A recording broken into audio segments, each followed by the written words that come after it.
Right, Bharat future సిటీలో Telangana rising global summit రెండో రోజు కొనసాగుతుంది. రెండో రోజు గ్లోబల్ సమ్మిట్లో భాగంగా విజన్ డాక్యుమెంట్ కూడా రిలీజ్ చేయనున్నారు. అనేక కంపెనీల ప్రతినిధులతో ఈరోజు కూడా కొన్ని చర్చలు నడవనున్నాయి. విజన్ 2047కి సంబంధించి తెలంగాణ 2047లో ఎలా ఉండబోతుందో దానికి సంబంధించి విజన్ డాక్యుమెంట్ కూడా ఈరోజు విడుదల చేసే అవకాశం కనిపిస్తుంది. No major Indian state has sustained that level of dollar growth for 2 straight decades. Even during India's best growth phases, states like Gujarat or Karnataka average 11 to 12% nominal growth over long periods. We can attempt to do something unprecedented in Indian economic history.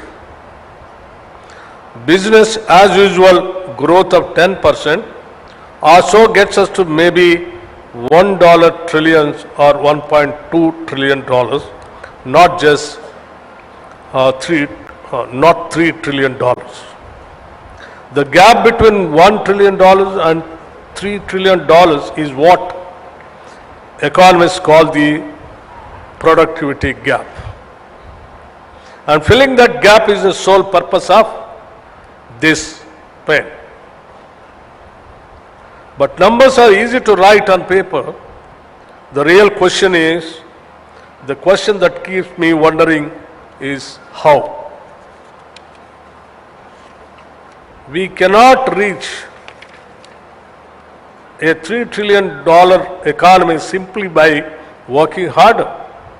We cannot get there just by building more roads or constructing more buildings.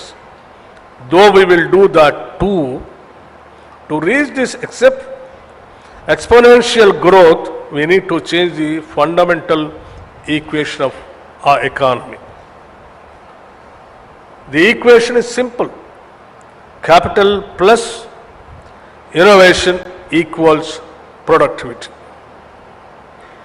I once again repeat,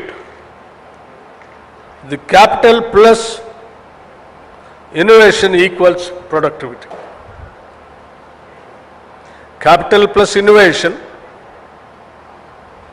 equals productivity.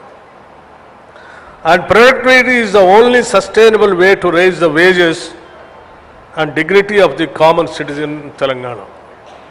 For decades, government in India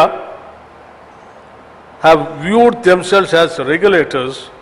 We focused on permissions, licenses, and fines.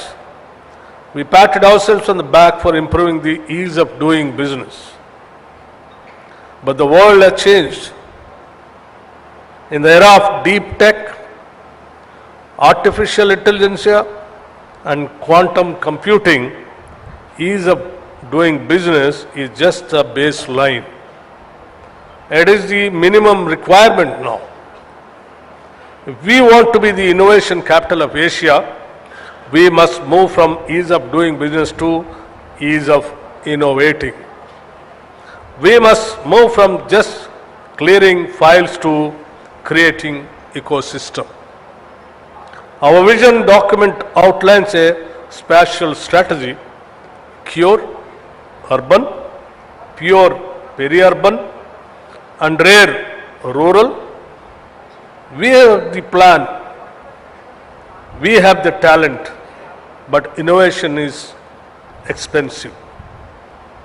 And more importantly, innovation is risky also. Banks love safety, but innovation requires failures. History tells us that the biggest breakthroughs from the internet to space travel happened because someone was willing to make a high-risk idea for 10 years before it made a single rupee of profit.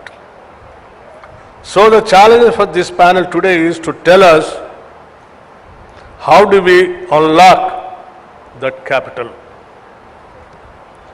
As we as a state are ready to evolve, we are ready to move from being just a regulator to being a catalyst, a partner that shares the risk to reap the rewards for our people.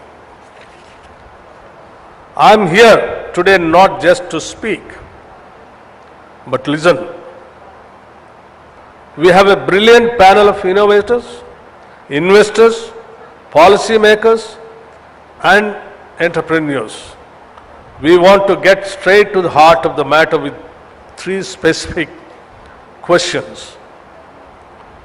Number one, the productivity versus jobs. Paradox, there is a fear that higher productivity equates to automation and job losses. How can we hope to address it?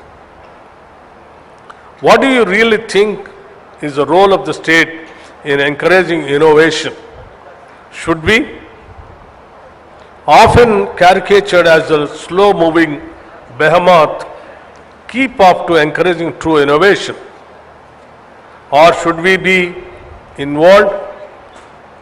Number three, we talk about artificial intelligence and deep tech, often in the context of software. But the vision document emphasizes the rare rural zone. My question is, how do we ensure that deep tech doesn't just stay in Cyberabad? How do we